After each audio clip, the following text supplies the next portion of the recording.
दोस्तों, क्या आपने कभी सोचा है कि हम इंसान इस धरती पर कैसे आए थे? हमारा जन्म इस धरती पर कैसे हुआ था? कौन थे हमारे पूर्वज? हमसे पहले यह धरती पर कौन रहता था? आखिर डायनासोर्स का अंत कैसे हुआ? ये सारे सवालों के जवाब आपको इस वीडियो में मिलेंगे, तो बने रहिए हमारे साथ। यह उस समय की बात है जब आज से 6 करोड़ 50 लाख साल पहले जब पृथ्वी के साथ एक ऐसी खगोलीय घटना घटी जिसने पृथ्वी को पूरी तरह धूल के बादलों से ढक दिया। इस भयानक विस्फोट में इतनी अधिक मात्रा में रेडिएशन उत्पन्न हो रहा था कि इसके 800 किलोमीटर के दायरे में आने वाले सभी जीव जंतु इस आग के लाए में पूरी तरह तब्दील हो चुके थे। इस भयानक घटना से पृथ्वी पर मौजूद 90% प्रजाति का खात्मा हो चुका था।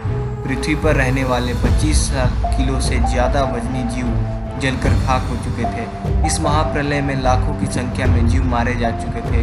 पेड़ पौधों की सारी आबादी जलकर खाक हो चुकी थी। दोस्तों, यहीं से डायनासोर्स का काल खत्म हो चुका था, लेकिन यह महाप्रलय कुछ जीवों के लिए अवसर लेकर आया। यह प्रजाति थी मैमल्स की, यानी आसान शब्दों में कहा जाए तो स्तनधारी जीव। यह छोटे स्तनधारी जीव उस महाप्रलय से बच गए। इन्होंने भयंकर गर्मी से बचने के लिए अपना बसेरा जमीन के अंदर बना लिया और अपने आप को जीवित रखने के लिए सब कुछ खाना शुरू कर दिया। अब धीरे धीरे उस महाप्रलय के लाखों साल बीत चुके थे और अब धरती पूरी तरह विशालकाय डायनासोर से आज़ाद हो चुकी थी। धरती का मौसम एकदम सामान्य हो चुका था। पृथ्वी की सतह पर फिर से पेड़ पौधों का विकास होने लगा और शुरुआत हुई एक नई दुनिया की। इस दुनिया में हमारे पूर्वज समय के साथ साथ काफ़ी विकसित हो रहे थे। यह आकार में पहले की तुलना में काफ़ी बड़े हो चुके थे। उनमें से अलग अलग प्रजाति की उत्पत्ति हुई। उनमें से कई सारे जीव जिनके हाथ और पैर हमारी ही तरह के थे, उनके शरीर में धीरे धीरे बदलाव होता रहा और वह अब सीधे होकर चलने लगे थे। अब समय आया आज से 4.7 करोड़ साल पहले। उस वक्त पृथ्वी के वातावरण में लाखों तरह के बदलाव हो रहे थे। पृथ्वी के अंदर मौजूद टेक्टोनिक प्लेट्स में हलचल पैदा होने लगी और इसका नतीजा यह हुआ कि धरती के दो बड़े बड़े भूभाग आपस में टकरा गए। इन भूभागों में आज का भारत भी शामिल है, जहाँ पर बैठकर आप ये वीडियो देख रहे हैं। इन दोनों के टकराने से एक नई पर्वत श्रृंखला का निर्माण हुआ, जिसे हम आज सबसे ऊंची पर्वत श्रृंखला हिमालय के नाम से जानते हैं। इस पर्वतमाला पर स्थित दुनिया की सबसे ऊंची चोटी माउंट एवरेस्ट में स्थित है। इस पर्वत श्रृंखला की वजह से मौसम का फॉर्मूला बदलने लगा और पृथ्वी का वातावरण काफ़ी ठंडा होने लगा और इन पर्वत श्रृंखला से गिरने वाले बर्फ ने कई बड़ी बड़ी नदियों का जन्म दिया। यह नदियाँ हैं जो कि आज 50% से भी ज़्यादा मानव जाति के लिए पानी का अहम साधन है। यहाँ पर आज से 2 करोड़ साल पहले ग्लोबल कूलिंग हुई, जिसके चलते घास के मैदानों में बढ़ोतरी होने लगी और जंगलों के धीरे धीरे खात्मा की तरफ बढ़ रहे थे। उस परिस्थिति में कुछ ऐसे जानवर विकसित हुए जो खुले मैदान में रहना पसंद करते थे और इन्हीं में से दूसरे जानवरों को खाने वाले भी जीव मौजूद थे। मगर दोस्तों, अब भी पृथ्वी पर एक अंश की कमी थी और वह था मनुष्य। कभी यह सोचा है आखिर यह मानव आया कहाँ से था?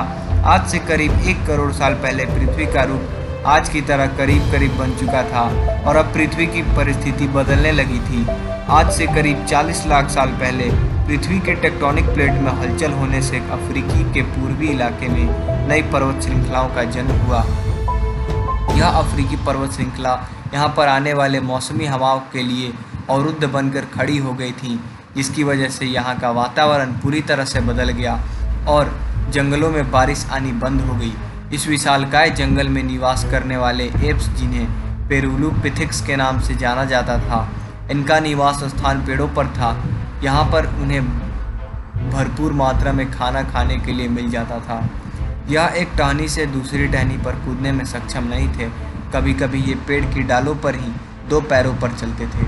आगे चलकर यह बंदर की प्रजाति गोरिल्ला चिंपांजी में बदल गई और कुछ इनमें से इंसानों में तब्दील हो गए। यह सब पूरे अफ्रीका में फैले हुए थे, मगर समय बीतने के साथ साथ यहाँ पर अकाल की स्थिति आ गई।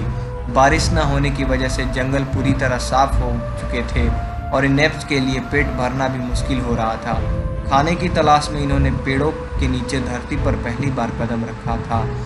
अरबी एथिक्स रेविडस यहाँ थे हमारे पूर्वज, यही थे हमारे इंसानों के पूर्वज। इस मानव प्रजाति ने सबसे पहले ज़मीन पर अपना कदम रखा था और यह मानव इतिहास का ज़मीन पर पहला कदम था।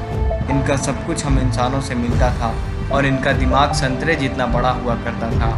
इनके पास हम इंसानों के जैसे दांत भी हुआ करते थे और आकार में यह 4 फीट जितना लंबा हुआ करते थे। कई हजार साल के विकास क्रम के बाद उन्होंने अपने आप को 2 पैरों पर चलने के लिए सक्षम बना लिया, जिस कारण ऊर्जा भी कम खर्चा होती थी। 2 पैरों पर चलने की वजह से यह काफ़ी लंबी दूरी तक अपना नज़र घुमा सकते थे। साथ ही साथ उनका दिमाग भी बुद्धिमान होता जा रहा था। समय बीतता गया और विकास की प्रक्रिया लगातार बढ़ती रही। हमारे पूर्वज अपने शरीर में विकास करते गए। आज से करीब 23 लाख साल पहले हमारे पूर्वज ने अपने दिमाग को काफ़ी ज़्यादा विकसित कर लिया था। इस प्रजाति का नाम था होमो हेवेलियस और इन्होंने पहली बार पत्थर को हथियार के रूप में इस्तेमाल करना शुरू किया और धीरे धीरे धारदार पत्थर की मदद से हथियार बनाना शुरू कर दिया। कई सालों के लंबे अरसे गुजरने के बाद इन्होंने अपने दिमाग को कुछ इस कदर बुद्धिमान बना लिया या वह शिकार के लिए एक दूसरे से लड़ने की बजाय समूह में मिलकर शिकार करने लगे थे। इसके बाद प्रजाति आई होमो इरेक्टस की, जो अन्य जानवरों से कहीं ज़्यादा बुद्धिमान थी। इस मानव प्रजाति ने सबसे पहले आग का इस्तेमाल किया। यह खोज हमारे मानव इतिहास के लिए बेहद महत्वपूर्ण खोज साबित हुई। उस वक्त यह अहम खोज थी। आग की मदद से यह अपने आप को बचाए रखते थे। उन्होंने आग पर मांस को पकाना शुरू कर दिया था। इस कारण अब परिवार का निर्माण भी शुरू होने लगा था। हमारे पूर्वज साथ साथ रहना शुरू कर दिए थे, जिससे वह लोग अपने आप को सुरक्षित महसूस करते थे। आग से पका मांस खाने पर बहुत कम ऊर्जा का इस्तेमाल करना पड़ता था, जिसके कारण यह ऊर्जा उनके दिमाग पर खर्च होने लगी और उनका दिमाग भी आकार में काफ़ी बड़ा हो चुका था। हमारे यह पूर्वज अन्य जानवरों से बहुत ज़्यादा बुद्धिमान थे और पृथ्वी पर मिलजुल कर रहने वाले बुद्धिमान जीव थे। लाखों साल बीत जाने के बाद कुछ आज के इंसान ने अपना रूप ले लिया और मानव अलग अलग आवाज़ निकालने में काबिल बन चुके थे। यानी कि हमने भाषा का विकास शुरू कर लिया था, जिसके जरिए कोई भी जानकारी एक दूसरे से शेयर कर सकते थे। यह वह आखिरी विकास क्रम था। उसके बाद आज के इंसानों की उत्पत्ति हुई। हमारा अस्तित्व यानी होमो सेपियंस का समय शुरू हो गया। हमारे पास धरती के सभी जानवरों से बड़ा दिमाग था। अब यहीं पर जा सकते थे। हमारे पास हथियार थे। उससे भी बड़ी बात हमारे पास दिमाग था। हम केवल एक ही महाद्वीप पर सीमित नहीं थे, बल्कि अलग अलग महाद्वीपों पर निवास करने लगे। आज से करीब 50,000 साल पहले आइस एज शुरू हुई थी। इस वक्त इंसान चाइना और ऑस्ट्रेलिया तक पहुंच गया। धीरे धीरे हम इंसान पूरी दुनिया में फैलने लगे। फिर पेट पालने के लिए उन्होंने खेती करना शुरू कर दिया, अलग अलग जानवरों को पालना शुरू कर दिया था और इसी तरह इंसानों ने पूरी दुनिया में अपनी बस्ती बसा ली। धीरे धीरे उन्होंने अपने आप को काफ़ी विकसित भी कर लिया। कितनी चुनौतियों के बाद भी हम इंसान अस्तित्व में आए।